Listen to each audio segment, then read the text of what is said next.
مجموعه ویدیوی ارتش شیطان قسمت 16. قسمت 16 این مجموعه ویدیویی به بیان چهره تاریک فمینیسم و یا نهضت آزادی خواهی زنان پرداخته است. فمینیسم که ضد فامیل و ضد سرشت زنان است، جایی که مردان دشمن مطلق تلقی شده و ازدواج بدیده ظلم بالای زنان پنداشته می شود. آجندای اصلی و اهداف شوم در عقب فمینیسم چیست و چه کسانی در عقب این جنبش قرار دارند؟ تماشای این قسمت باعث بیداری بیشتر شما عزیزان می گردد.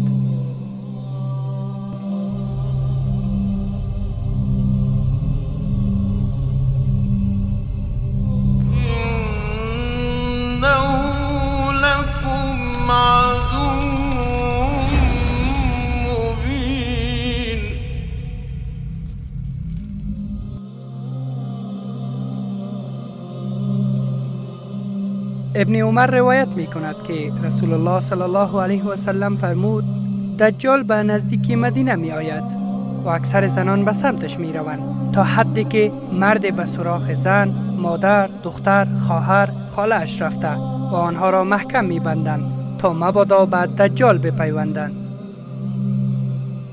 This hadith tells us that the majority of the follower of Dajjal will be women. این حدیث به ما میگوید که اکثر پیروان دجال زنان خواهند بود و اینکه تاثیرگذاری فریب دجال بالای زنان آنقدر زیاد خواهد بود که نیاز است مردان فامیل به گونه اجباری مانع زنان شوند تا اینکه فریب دجال را نخورند. مأموریت دجال به اوج خود میرسد، چیز عجیب در دنیای زنان رخ خواهد داد. یک فریب بزرگ در جهان امروز جریان دارد که باعث می شود زنان به حد فاسد شوند که وقت دجال را ببینند به سادگی به او ملحق شوند و این فریب در عقب پدیده به نام فمینیسم پنهان است و این بدین معنا نیست که تمام زنان فریب دجال را خواهند خورد، چون هستند خواهرانی که ایمانشان حتی قوی‌تر از اکثر مردان است، بلکه بدین معنی است که اکثر پیروان دجال زنان هستند که طور تحت تاثیر فتنه دجال قرار گرفتند که تلقین ذهنی شده و ظرفیت تفکر منطقی را از دست می دهند.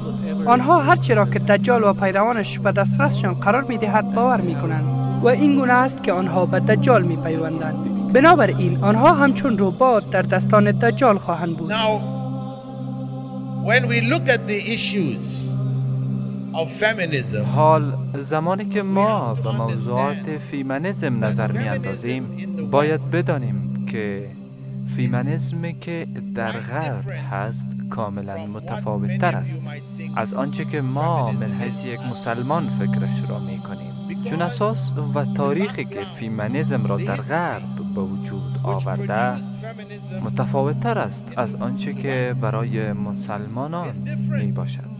from the background for Muslims. بعضی از حقوقی که فمینیسم غربی معرفی کرده کاملا ضد فامیل و ضد سرشت زنانه هست، Which are really anti-femininity. که باعث ترویج همجنسگرایی میان زنان و اعمال انحرافی دیگر می شود. این در سازمان ملل متحد منشور شد. در کنفرانس های زنانه‌شان این موضوعات حمایت می شود.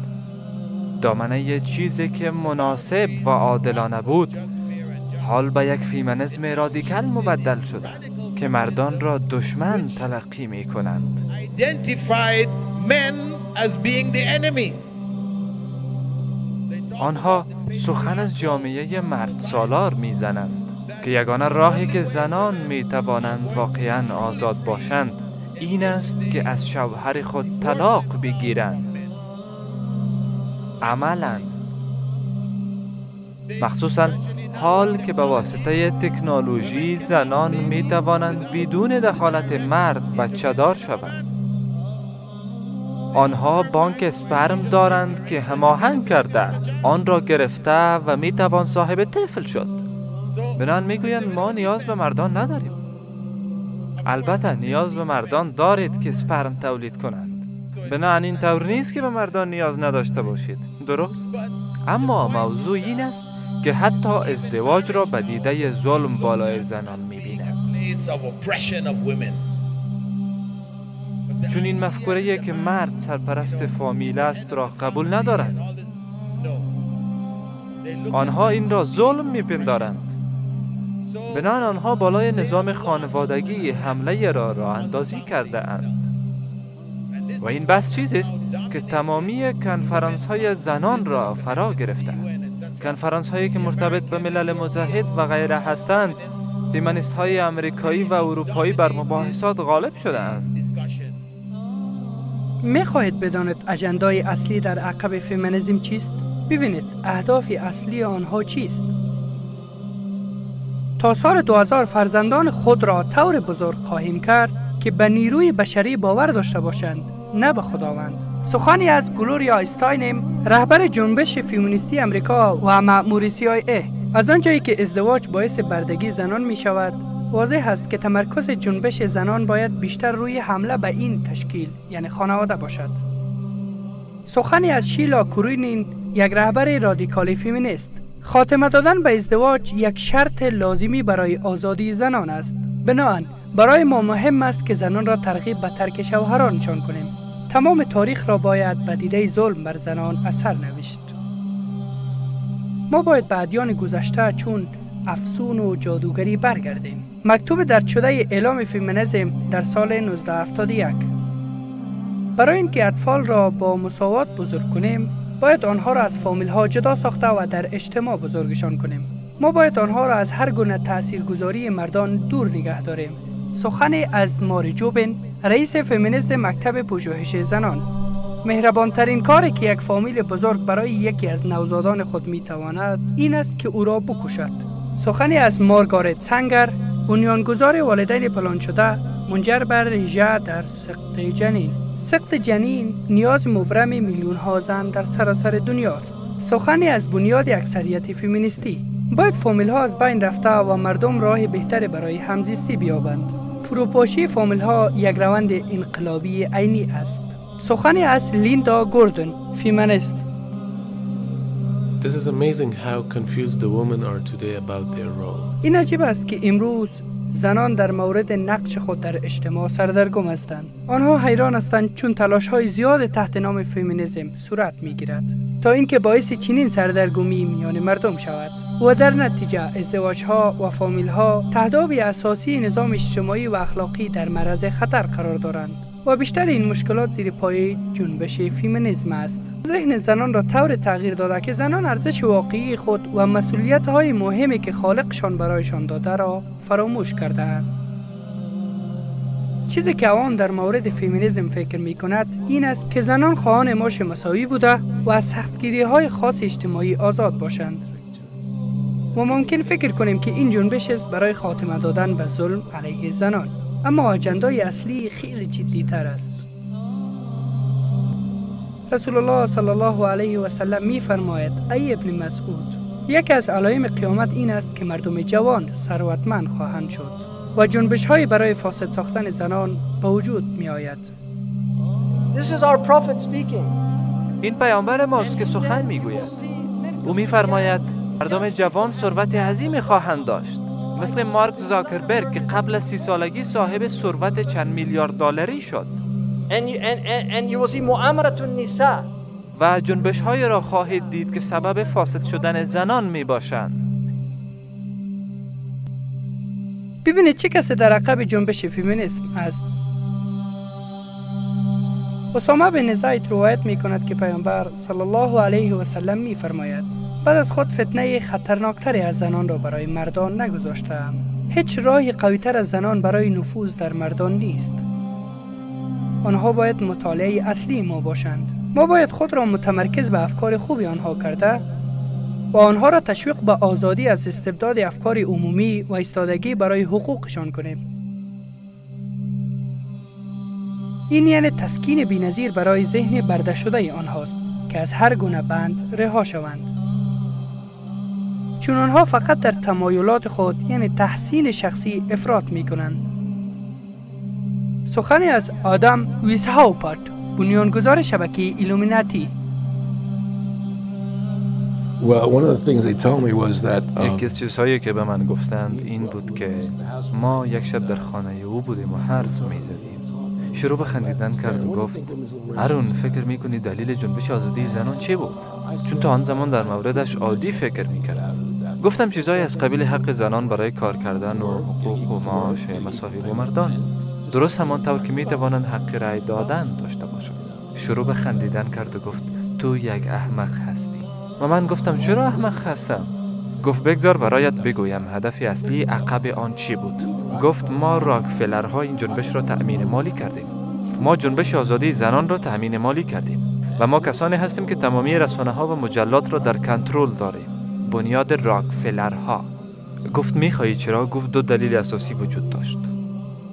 دلیل اولی این که قبل از آزادی زنان نیم جامعه مالیه نمی پرداختند.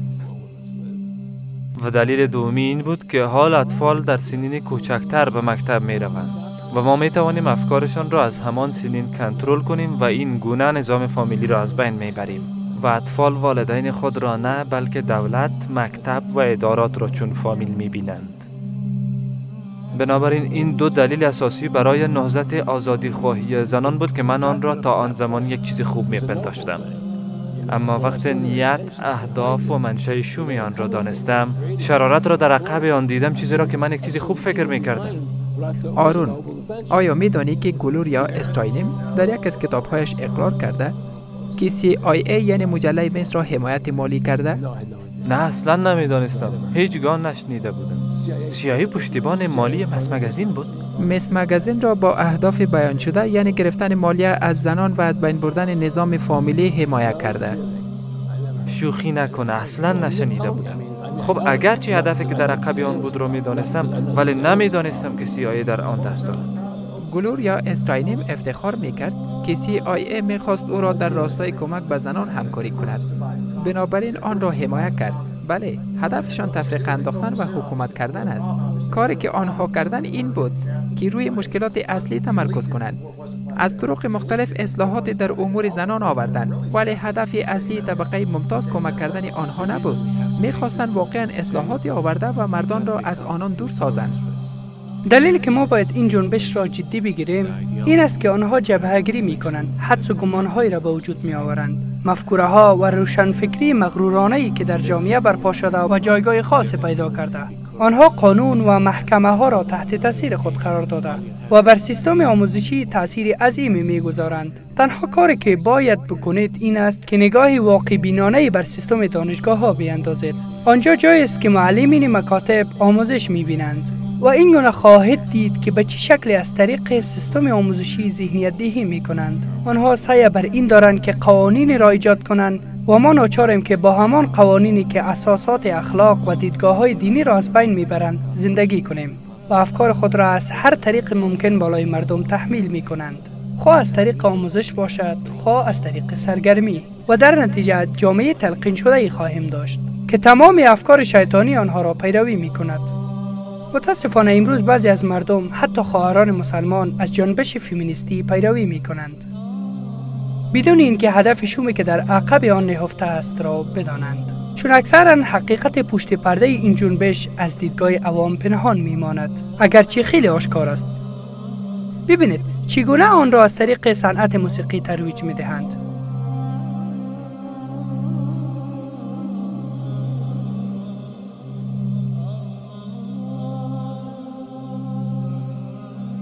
و ببینید مردم چگونه تحت تاثیر قرار می گیرند. آنها ارزش های اخلاقی که سبب خیر فامیل ها و اجتماع می شود را هدف قرار دادند.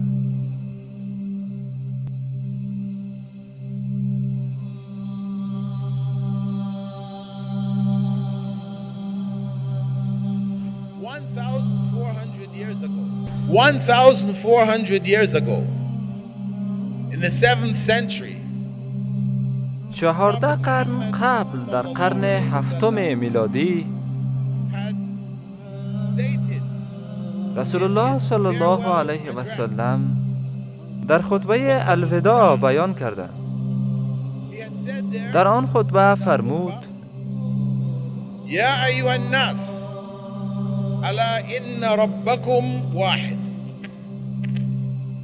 ای مردم، پروردگارتان یکی است. وَإِنَّ أَبَاكُمْ وَاحِدٌ. و پدر همه تان یعنی آدم علیه السلام یکی است. ألا لا فضل لعربي على أعجمي. By Allah, به الله سوگند هیچ برتری عرب نسبت به عجم ندارد. of an Arab over a non-Arab. ولا لعجمي على عربي. و نه عجم کدام برتری نسبت به عرب دارد. ولا لأحمر أو أحمر على أسود. و نه سفید پوست بر سیاه پوست برتری دارد. ولا لأسود على أحمر. و نه سیاه پوست بر سفید پوست. إلا بالتقوى except جز به حسب تقوایشان. این بیانیه 14 قرن قبل بیانیه برای حقوق مدنی و عدالت است که ممالک غربی در قرن 19 و 20 به آن دست یافتند. by Western civilization in the 19th and 20th centuries. So we have a بنابراین ما پیشینه متفاوتی داریم. قوانین ما قوانین الهی است که خالق جهان و هر چی در آن است آن را نازل کرده. آن کلام و یا بیانیه را که رسول الله صلی الله علیه و سلم 14 قرن قبل ارائه کرده در هیچ تمدن پیدا کرده نمیتواند. از قرن 7 الا قرن 20 جایی که یک بیانیه واضح برای مساوات و مخالفت به ملتگرایی و قومگرایی ارائه شده باشد. هر قدر سخت هم جستجو کنید، چون این بیانیه نخواهید یافت در تمام کشورهای اروپایی، کشورهای شرق دور، شرق نزدیک اصلا وجود ندارد. و دلیل آن که بیانیه در آن زمان ارائه شده بود، زمانی که در هیچ جای دیگر چنین چیزی نبود، این است که وحی از جانب الله متعال بود. به همین دلیل 14 قرن قبل ارائه شده بود، زمانی که هیچ کسی در هیچ جای دنیا به آن فکر نمی کرد. بنان وقتی ما به موضوعات فیمینیسم مشاهده می کنیم، باید آنها را از این زاویه ببینیم که اسلام از قبل به اساسات حقوق زن پرداخته. همش در اسلام موجود است. حقوقی که برای منفعت زنان است همه در اسلام موجودند.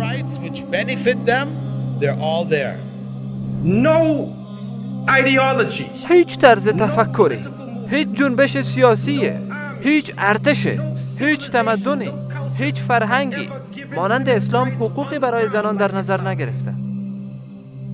زنان زنده به گور و دختران در نوزادی کشته می شدند. هیچ حقی برایشان قائل نمی شدند. زنان در همه جوامع برده بودند. حتی کشورهای اروپایی آنها برده بودند و خرید و فروش می شدند. هیچ حقوقی نداشتند، کشته می شدند. و وقت اسلام آمد برایشان تحت قانون حقوق مساوی قائل شد و برایشان واضح ساخت که زن روح دارد. حال این ممکن است عجیب به نظر برسد. الله متعال می فرماید هر نفس مسئول اعمال خود است.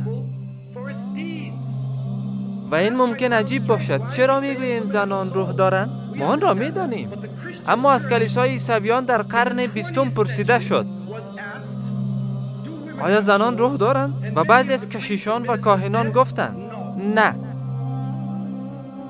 آنها موجودات فاقد روح هستند. تا قرن 20 به این تفکر بودند.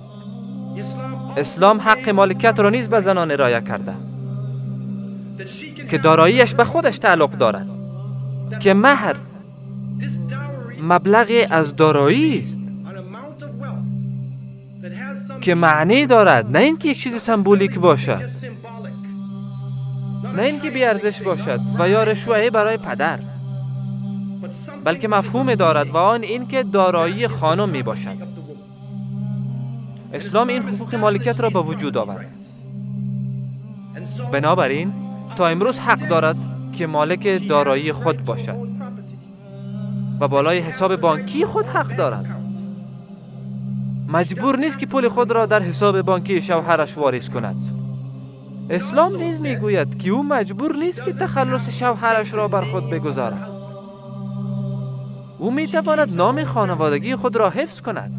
او پدر و مادر خود را دارد. حقیقت این است که فشار مداوم در این برای استقلال است که این دو فرد با هم ازدواج کردند، زوجین. زمانی که زوج میگویه معنیش همراه است. زوجین دو همراهی که مکمل یکدیگر هستند، که خصوصیاتشان این نباشد که با هم مشکل تراشی و دعوا کنند، بلکه مکمل هم دیگر باشند. منتظر قسمت‌های بعدی باشد ان شاء الله.